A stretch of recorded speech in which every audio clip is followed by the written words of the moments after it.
And I've seen people reverse almost every condition you can imagine, everything from hypothyroidism to autoimmune disease to infertility to cancer, following the healing principles of the Bible and eating those foods. We are so glad you are here, especially to kick off a new year with Joyce Meyer's Talk It Out podcast. It is, I have to think about it really hard, 2026. Yep. Yeah. Wow. And so with it being a new year, we are all looking at how we can make this year a healthier one than ever before. So our friend, Dr. Josh Axe, is here with some of the best kept secrets for a happy new year. Positive changes from both a physical and a spiritual standpoint, because, you know, we are a complete being. So that's what the Bible tells us. We need to think about every part of ourselves. Did you know that you can eat biblically? The Bible talks about nutrition and what we should eat. And we'll also talk about one of the most simple ways that we can exercise. And spoiler alert, Jesus did this all the time. If it works for Jesus, it's going to work for us. Yeah. Not for us. So, Dr. X, thank you so much. We're so glad to have you back. Awesome. Thanks so much for having me on. It's an honor. Thank you. We're going to talk about secrets. So, you're willing to spill. I am. You're going to share it all. Yeah. He's cozy on the pink girl couch here to talk about all of the girl things and secrets that we need for a healthy life. So Right. Well, this is something that, like I said, we're all looking at new things to do for the new year to be healthier. But the things that we're talking about are not new, because they've been in the Bible for a long, long time. So a lot of these health things are really about choices that we have to make. Yeah. So I would love to hear you start by telling us, okay, everybody's motivated at the new year. How do we think about this in a way and line it up with Scripture so it doesn't just dissipate as the second week of January rolls along? Yeah. Yeah. Well, I think the first thing is to understand is that the Bible says health is important. You know, I'm thinking to 1 Corinthians 10:31. Whether you eat or drink or whatever you do it all to the glory of God. Yeah. I think really healthy eating starts there for Christians. Is we're eating to glorify God, we're drinking to glorify God, and so I think it really starts there. I had the opportunity in the past to work with some Olympic athletes and swimmers, and they're competing for these gold medals, but we're competing for crowns in heaven, So I think as Christians, we really want to first have that mindset of, I want to honor God with my body. Yeah. And I'd say as well, as Jesus says, my yoke is easy, my burden's light. Like, this doesn't have to be cumbersome. It doesn't have to be stressful.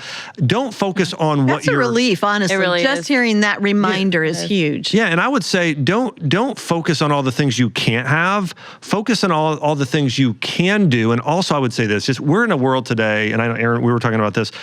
There's so many influencers. I mean, if you get on Instagram or Facebook or YouTube or listen to other podcasts, I mean, there are loads of different opinions on there. But the Bible is about simple, common sense things that you can do, and those are the things that are most effective. So eat healthier, move some, work on spiritual growth. Yeah. Don't have every minute of every day just overpacked with things. Just do those simple things. And so I think for a lot of people, when you look at a diet that's talked about in the Bible, it's eating real food. And a lot of those things are, people think today are bad, or there's a lot of myths. I'll give you an example. The Bible says if it's eaten right for most people, you can eat red meat, you can eat dairy, you can eat salt, you can eat sugar in the form of honey. You're right. These are all the things that should be crossed off our list according to many of the things that we hear. Yeah, high fat. Eat a lot of extra virgin olive oil. So I might have mentioned dairy, maybe not, but all of those things are good. They're good on a biblical diet. So I think if we're following a diet based on the Bible, it's going to help you reverse most any medical condition you have as well. So, but yeah, it's You know what I think is really interesting as we start this conversation, like you talk about how this is what the Bible says. And so having grown up in church, do you guys remember the song, "Your body is a temple of the Holy Spirit"? You know that? Oh yeah. You don't know this song? I don't know that one. Oh boy, it's a good hit. I'll sing you the full version later. So I grew up hearing things like that, and I understand God created my body and I want to take care of it. But I think I didn't fully understand what that meant until like in the past year that he actually, not only did he create my body like the way that I look, but what's happening on the inside, it truly is my job to take care of it. And I don't know why that didn't click. I don't know if like growing up in the church, you just hear it so much. Yeah. And I haven't fully understood how important that is. And we were talking a minute ago, how you eat growing up, even in the church potlucks, is so different than how God intended it. Yeah. And so I think there's just a disconnect for how we as Christians are to treat our body, that it really does matter what we put into it, how we're fueling it. Yeah, I've had the opportunity over the past year to develop somewhat of a friendship with Dallas Jenkins, who does The Chosen. But when he has a group of theologians around him on The Chosen who, he tries to make it very accurate in terms of what they were eating at the time, what they were doing. And you look at the way they were eating, it's like fruit and nuts and lamb and bread and like eating those, but it's all real food. There was no food dyes. There's no artificial sweeteners. It's no bag of Doritos sitting on that table. It's just eating that real food. And I want to say as well that there are carnivore, there's vegan, there's so many diets out there, but I have used this type of diet, a biblio diet, and I would say this one caveat. A diet that's based on the Bible, but that's also personalized for you. Because you could have an Olympic athlete and you can have a stay-at-home mom with a history of some genetic issues, and so there is a difference still in what those people should eat. But if you're following a diet based on the Bible and it's personalized for you, I have seen in my own practice, I have a virtual practice and an in-person practice, and I have seen people reverse almost every condition you can imagine, everything from hypothyroidism to autoimmune disease to infertility to cancer, following the healing principles of the Bible and eating those foods. Now, here's an example. Both of my parents, very, very healthy people, always very active, always took good care of themselves. And they both have a history in their families of high blood pressure. Yeah. And so therefore, that's something that I began to see as I got older too. Like in my 50s, I began to see that as well. And it's easy to get in that mindset of that's just what I have to deal with because that's what's historically ran in the family. Would you say it doesn't have to be that way? No, I don't think it does. When we look at the genetic versus the lifestyle component, even the people that are not as into natural healing as I am, say it's about a 95 to 5% or a 98 to 2%, to where 95 to 98% of your health problems are lifestyle related. Because genes work like this. They're kind of, we use a light switch or a loaded gun. And for instance, you have to turn them on. And they're only turned on, that breast cancer gene or that high blood pressure gene, via lifestyle. We have a question about that. So what you just said, is it, you can eat healthy, you can do clean eating, you can do organic, all those things. But if there is a lot of fear or turmoil in your life, does that impact your physical health? Oh, big time. And it counteracts all the healthy food you're eating. Well, I'll give you an example. Yeah, I had a patient, I've had many patients with this exact same thing happen. They had inflammatory bowel disease. They came in to see me. They're healing and doing really well. I've had a lot of them that have completely reversed it. But if they ever fall back or have a case where they have a flare, it's from one of two reasons. One, they went on a total, a week-long binge of like eating, just processed pizza and ice cream and those sort of things. Or I've had people who just were eating really well and they came in, they're like, I'm having major digestive issues because they were going through a divorce or work stress or stress about their kids, right? So there's this emotional stress there. So emotional stress, here's another one, childhood trauma. If they're in ancient wisdom when it comes to health, they believe that if you have something that has happened in the past and it still bothers you today, maybe it was a form of abuse, or maybe you are living with shame and guilt from something in the past, it actually weakens your immune system. In fact, most people don't realize this. Different emotions cause disease in different organs. Worry affects the upper digestive system. Think about it. You've ever heard anybody worried? Sure does. Yeah. I believe it. Think about anxiety. Your blood pressure starts to go up. Think about fear. We know your adrenal glands start to produce cortisol, stress hormone, and anger, that affects the liver and gallbladder. And then lastly is grief, something's happened in the past, still bothers you today, that impacts your colon, your lungs, and your immune system. So most health problems, people are like, oh, it's genetic. No, it's you're having an emotion that you're still living with today, or you've created a pattern with, and that's actually what's causing your health problem. Yeah, I'm just sitting here thinking about all this stuff. Is like check. I've had that, right? That too, because we've talked a lot on the podcast about how I'm not an angry person in general. I'm not angry at other people, but anger is something that I deal with a lot, and I think that I've learned how with Christ's help to deal with it, but a while back, I had to have my gallbladder out. Ding, ding, ding. You just said that. Well, can I tell you? It's absolutely liver gallbladder that causes that. And listen, everybody, when they come into confrontation, deals with it with one. They have a negative emotion that they turn to. It could be fear. It could be anger. It could be run away from the problem. But absolutely, that's that absolutely. And what's there. And I'm the same, by the way. Like the emotion that I deal with is anger, but typically it's at a lower level. Like you're probably the same thing. It's frustration and impatience. Mm-hmm. Oh, yeah. You said that word. She doesn't deal with impatience. She's told us that a lot. She's perfect. She says in love. Yes, but but yeah, everybody has it, but different emotions affect different organs. Yeah, absolutely. And cause those issues. That's very As a kid, and then now I can see this in my son. I coined the term with my mom, I would get a nervous tummy. So anytime we would go anywhere, I would get so anxious on the inside, and I would get these terrible stomach cramps, and I would miss birthday parties because I thought, oh my gosh, I'm going to throw up at the party. This is it. So go home. And it just ended up being anytime I was about to do something new, I would just get really a nervous tummy. And so then I can see that in my son, and I was trying to figure out, it's not a physical thing. He's feeling an emotion.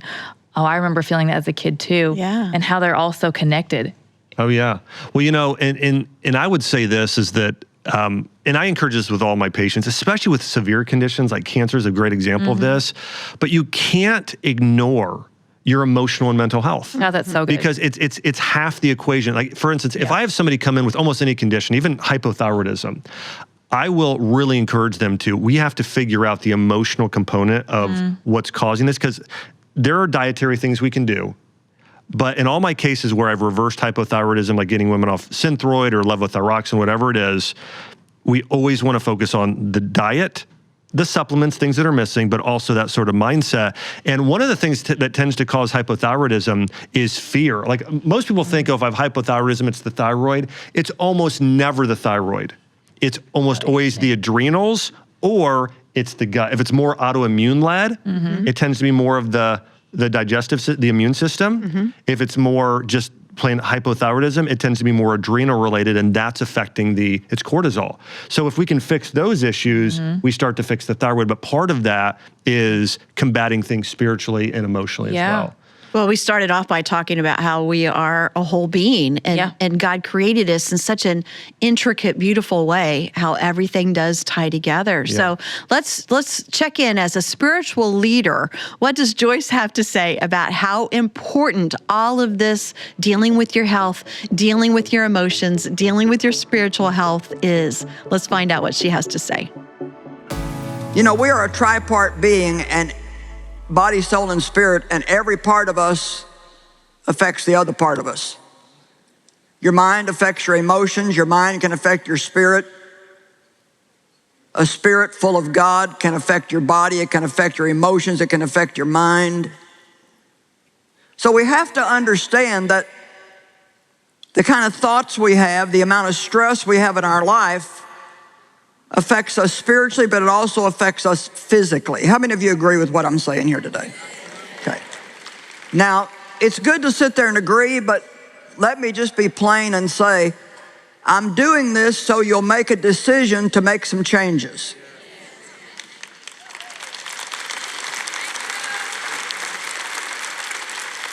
If you don't make any changes, nothing's going to change. You can hear the message, you can underline it in your Bible, you can buy the CD, you can whatever, but change is the only thing. And I want to tell you something. I believe, Like I said, I don't know what's going on with all of you. Some of you maybe have some really bad diseases. You've had a really bad report from the doctor, so I'm just going to make a blanket statement. If it doesn't fit you, then don't take it. I believe that most of us can make some very positive changes in our life that will help us to feel a lot better physically than what we do. Amen? And feeling good is very important to your spiritual life. If you don't feel good, you don't want to pray. If you don't feel good, you don't want to do anything for anybody. If you don't feel good, you're grouchy. Come on. And so it gets harder to be and behave like a mature Christian if you don't feel good. And I don't think we've been taught this enough in the church. Sometimes we don't teach enough practical life lessons. I think we need to have good doctrine. I think that's important. You need to know what you believe and why you believe it. But you don't need to know that every week.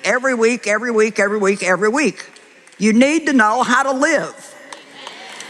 And you need to know how to live. Now listen to me. You need to know how to live a life that's going to make other people want what you have.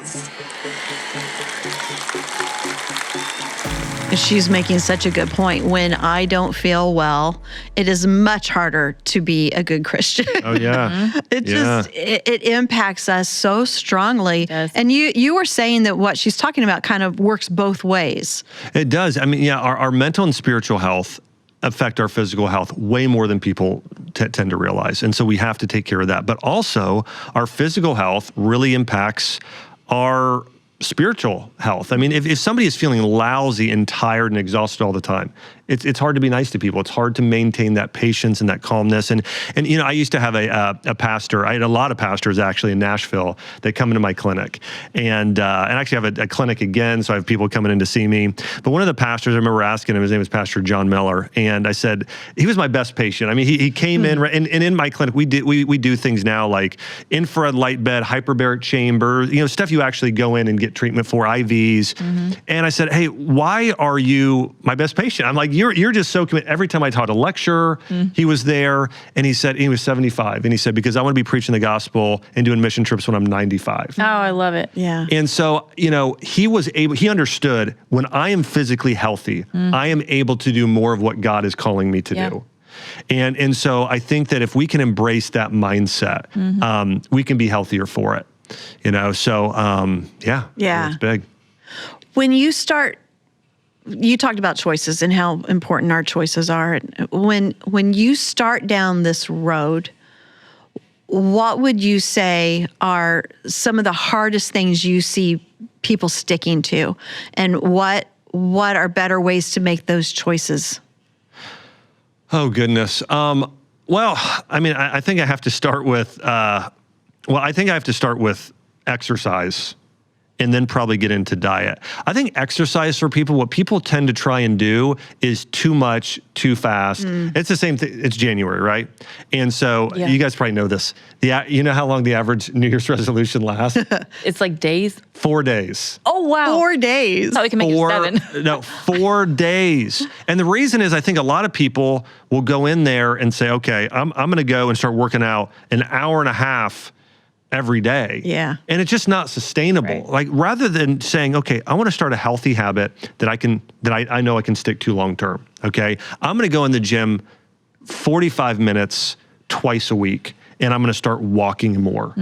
That's a way, way better mindset and philosophy. And I want to find a walking partner. I'm going to have an accountability partner. That's something else I'm going to do. So I would say what you want to do is you want to do things that are going to make a difference, but create habits around them, and do things. Here's another one.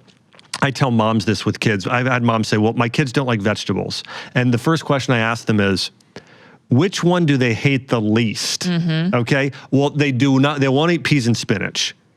Well, they don't totally hate carrots. Okay, let's do a lot of carrots. Okay, There's a crack in the door. There's a crack in the door.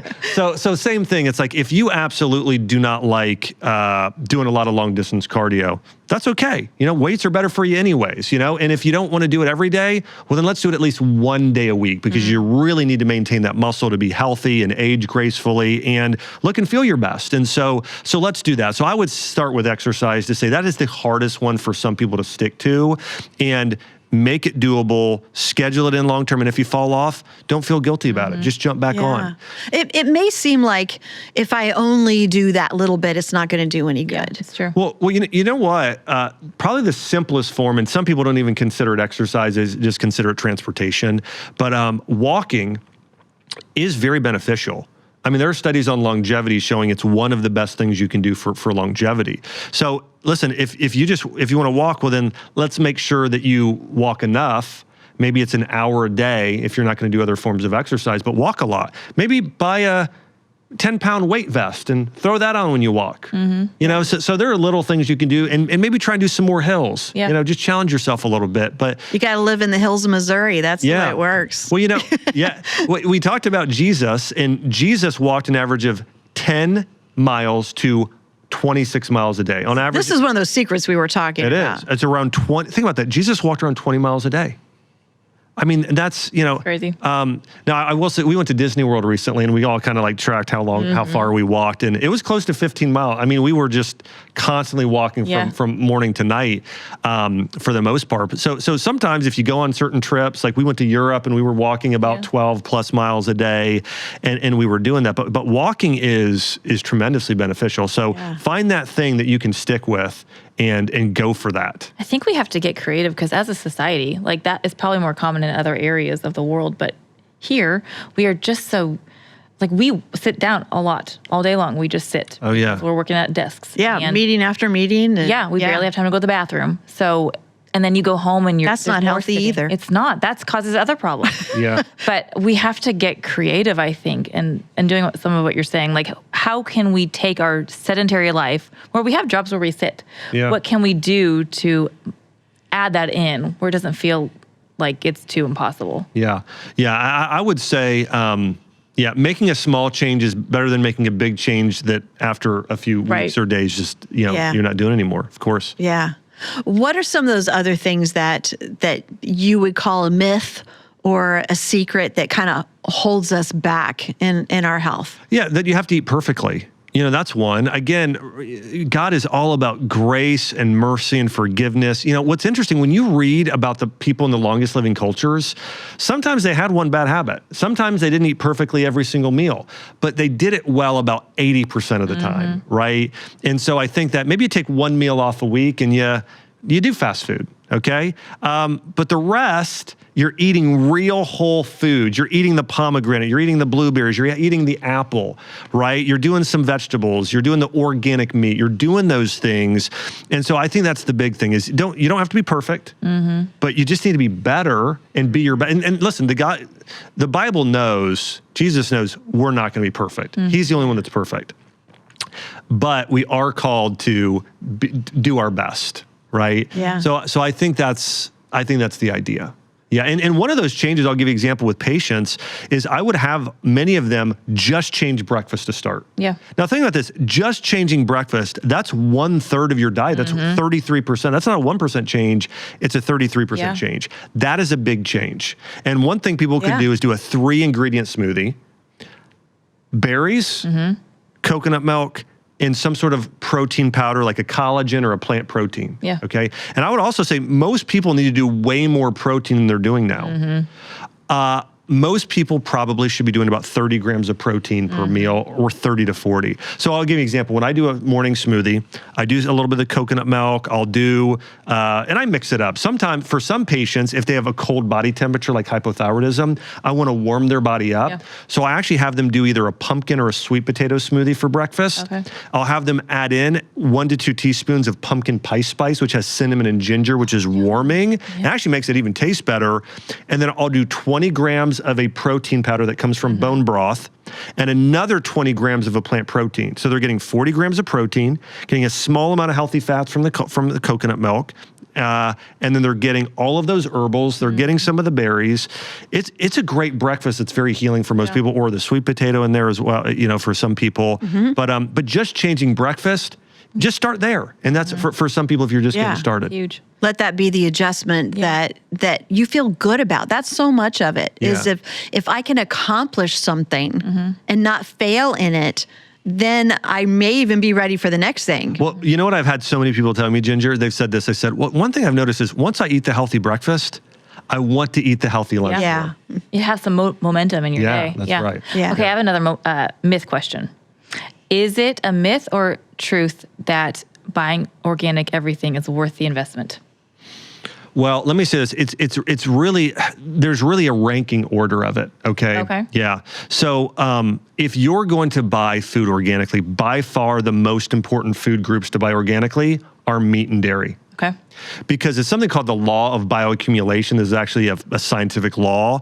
When you have a cow that eats non-organic feed, it's eating loads and loads and loads of pesticides and getting loads and loads of hormones. That's all in your meat. Yeah. Versus certain produce, it may not be as important. So again, meat and dairy, and by the way, studies have shown this. If you're doing conventional milk today, it is highly toxic. The amount of actually medications, they found estrogen in there. So think about this, for men and women, a lot of women getting more, and the what we call the fake estrogens aren't good for anybody, even women going through menopause who sometimes need more. But it increases your risk of estrogen-based breast cancer. For men, lowers their testosterone.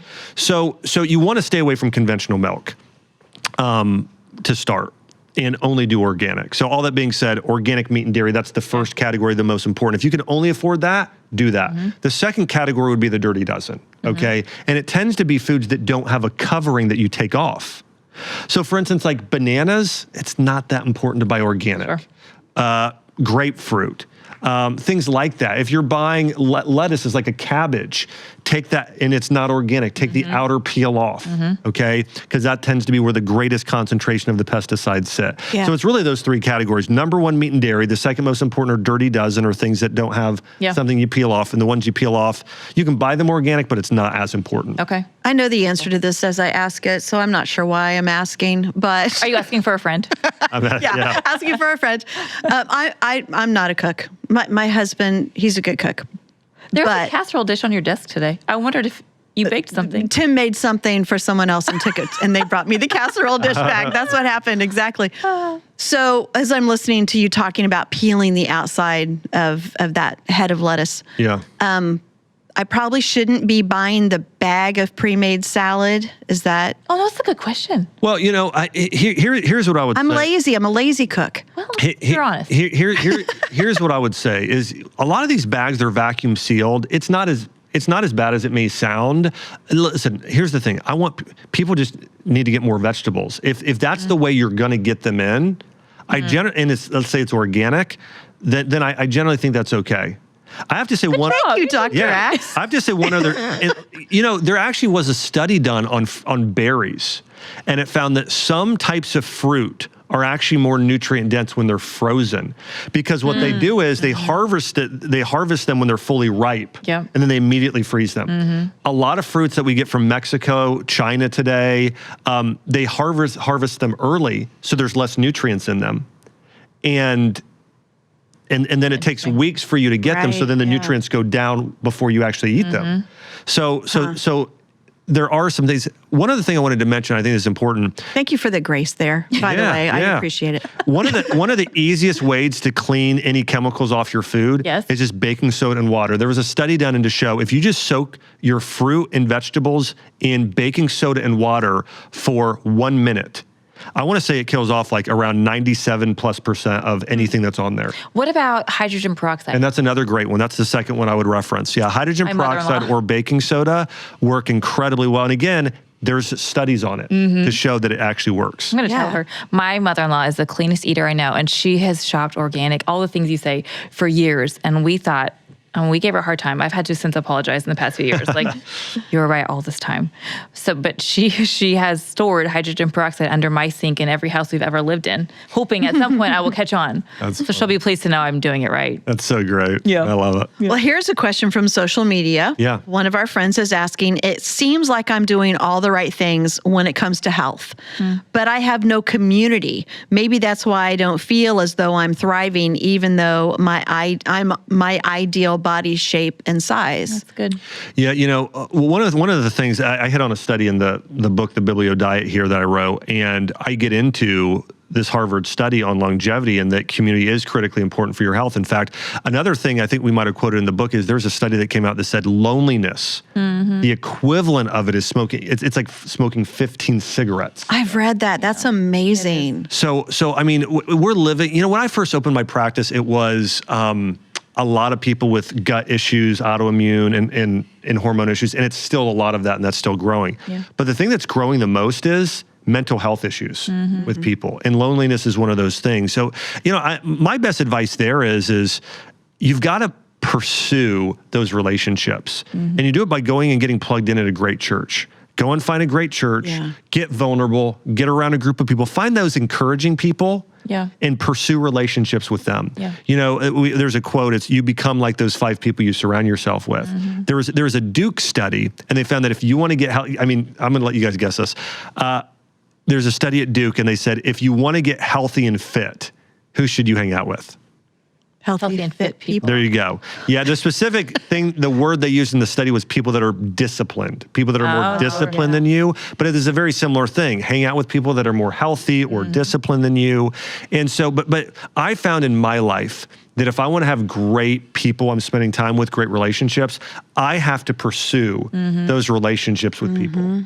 That makes a lot of sense. Yeah. When you're talking about that as well, discipline, one thing that I've really found is that when I'm more disciplined in one area of my life, it carries over to the others that I haven't even been working on. So true. So when I'm more disciplined in my time with God, my health is better because I'm more disciplined in that area as well. And when I get more tired or, a little bit more lazy in one area, it can slide easily into others. Can I tell you something I've been doing since college, something I've been doing since I was about, probably since I was 20 years old. I grew up in a Christian school, and then I had a couple years where I just did not prioritize my faith. And then really when I turned 20, I just felt a sense of emptiness of not having God like I did when I was younger, and just fully pursued God again. And I started doing this, what I call my spiritual triathlon in the morning. And I would spend time just saying, God, I'm so grateful for, for my body. I'm so grateful for the opportunities. I'm so grateful for you. So I spent some time in gratitude. I'd then sit down and read my Bible. And then I would spend about 5 minutes just in prayer or meditating on what I just read. And I found that with that single habit, my entire day is different. If I would skip it or not do that habit, it's like I'm more grouchy or things I'm not prepared, So those types of habits, as you're talking about, are so critical. I'm always amazed, honestly, at just how it begins to slide into other areas of my life for the positive or for the negative. Oh, yeah. So that choice is really mine. But God really helps in that too, because as soon as I realize, and I'm like, help me, Lord, let the Holy Spirit give me those nudges when I need to. It makes a huge difference. Yeah, 100%. I can tell that in the summertime is when I struggle the most, if I think of the times of the year. Summers are hard because there's more chaos, like kids are home, things like that. And so then my mornings look different. So then my mornings with God look different. And then when I work out, it's different. And then it's all jumbled. So then even winter, like now, with kids home from school for Christmas vacation and things like that, it's the same kind of concept. It's chaos. So then it feels like it's in every part of my life. So that really is so true. Like I need God's wisdom to, one, I need to ask for help and invite him to help me, but it impacts everything. Yeah. One of the things I found that helps that some is, so when it's not the summer, like you're talking about, or those vacations or those chaos, I tend to get 30 minutes in with God in the morning and get that time. If not, my goal is to get 5 minutes in. Same. And it's like, hey, if I get 5, Desperate. it's something. Yeah. So yeah. And just doing it like you were saying. Don't put guilt on ourselves. Yeah. We do what we can, and I think God gives us grace for that as well. Yeah, 100%. So another social media question. I don't know who this person is, but I feel like we're kindred spirit. I cannot stop stuffing my face with chocolate. That's the part. Yeah. Then I wake up with a raging migraine. It's a constant cycle. How do I get off this crazy train? That's hard. Yeah. Well, one of the things I used to always teach in my clinic, and we do a good job of this in the book, we talk about how to eat this, not that, okay? And I found that when I gave people something to swap to, the follow-through was so much better, and it was so much more enjoyable. So I would say this, one thing, and this is a little bit more based on her own physiology, but some people are just sensitive to chocolate. Chocolate is a trigger for headaches and migraines. So one is, if that's the case, because sometimes I would just say, well, limit yourself to doing 70+% dark chocolate. For a lot of people, hey, you want dessert? Do 70% plus dark chocolate and do, 6 squares of it, 6 of those little squares, and that's fine. And you can do that. And that's really been a wonderful answer for me is doing the dark chocolate, limiting how much. Fortunately, I'm not sensitive to chocolate, or unfortunately, I'm not sure which, but no, making that switch really has helped. Yeah, so that's one option, is do that instead, okay? Another one is, if you're actually allergic to chocolate, listen, there's nothing like chocolate, so I don't know how to say this, but carob is the closest thing. Find something else that's a healthier indulgence that's low in sugar. One thing I did with my dad, because my dad used to do Schwann's ice cream. You guys know what Schwann's ice cream is? Yeah. From the Schwann man. Schwann man. I mean, tubs of this vanilla ice cream, and he would do it every night. And finally, he started having a few health problems. I'm like, Dad, we can't keep doing the Schwann's ice cream.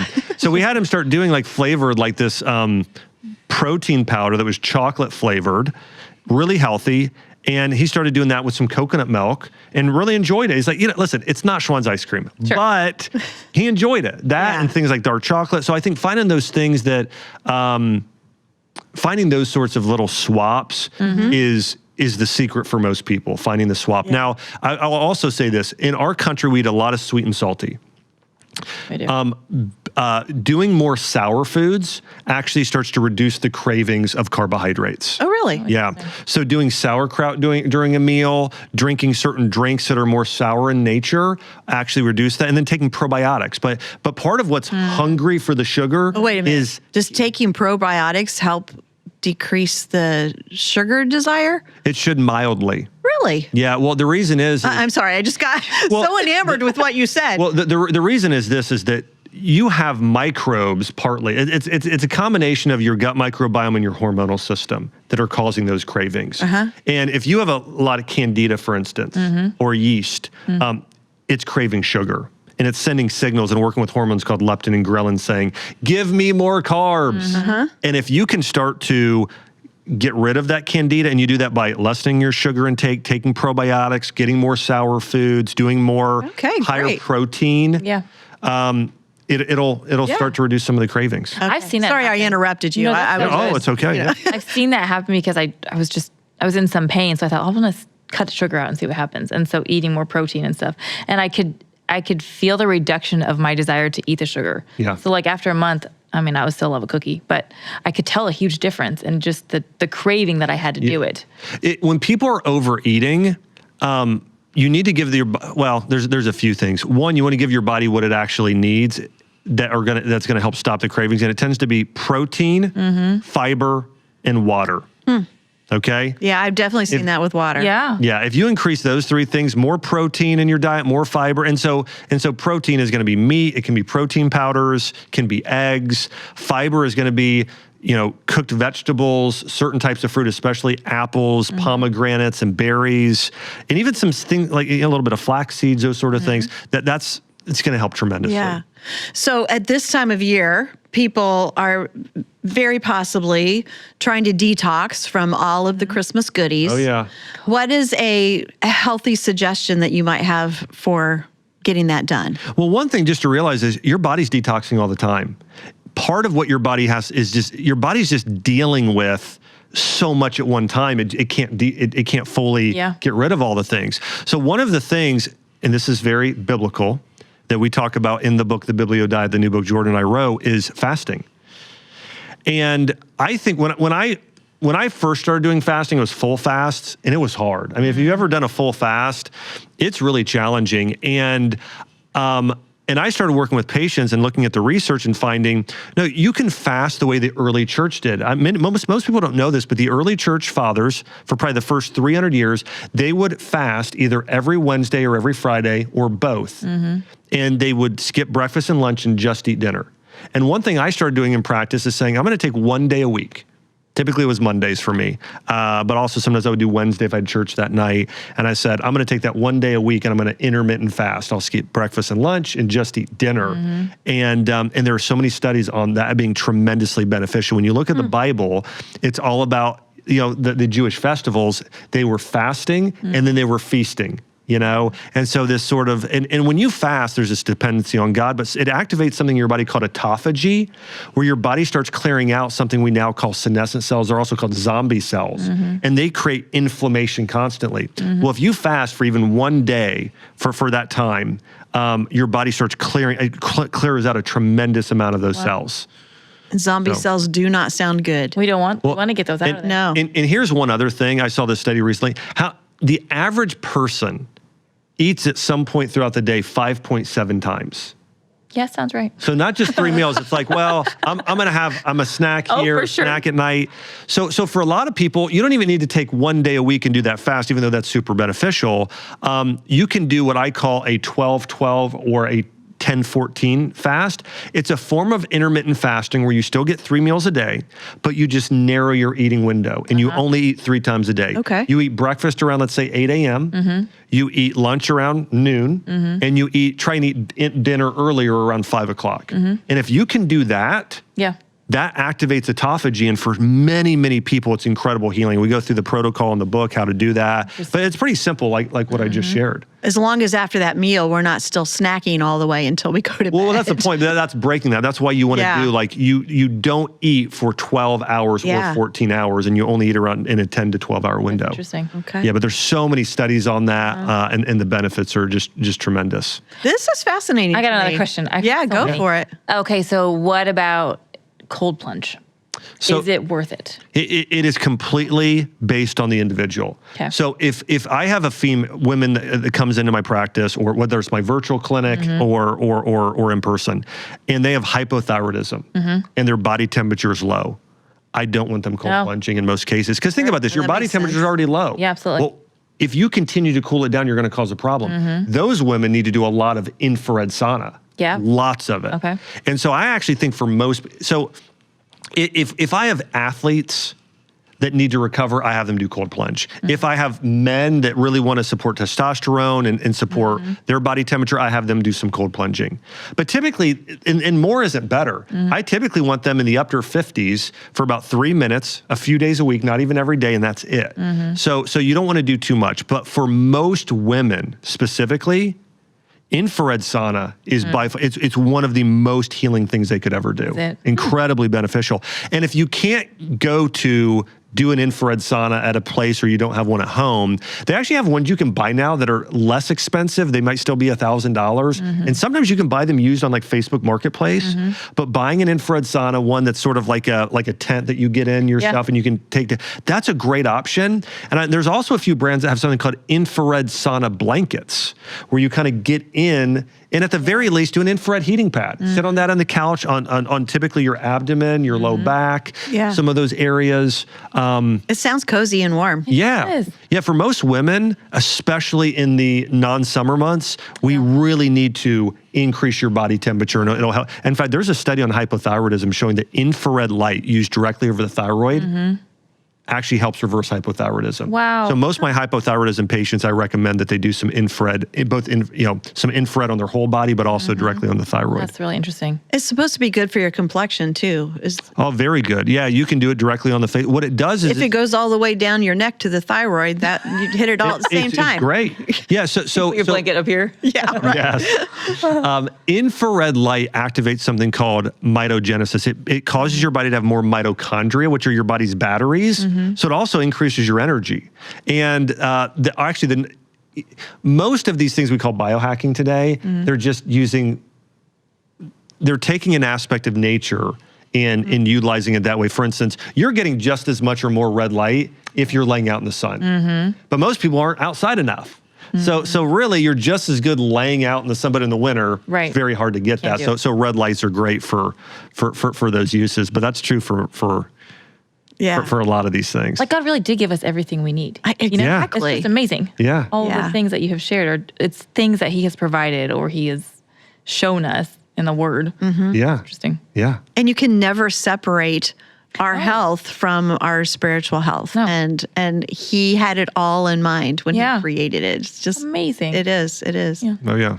Dr. Josh, thank you so much. This has been wonderful. Well, thanks so much for having me. It was an honor. Again, I love what you guys do. I love what Joyce does. So it was a real honor to be on today. Thank you. Well, we know that, it's not easy. We know that you maybe started something new and you've already given up at this point, but you can do this. Make small changes and see the difference that it makes, and then try some more. You can get Dr. Axe's book. It's the Biblio Diet, written by him and Jordan Rubin. It's available now. Check out some of the stuff. You can visit joycemeyer.org/talkitout.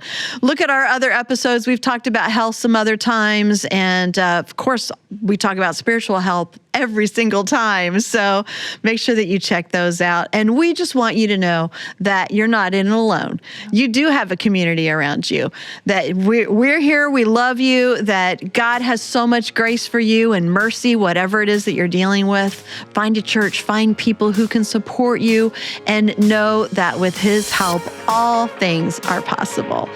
Okay, we're so glad you've been here. We will see you next time. Bye-bye.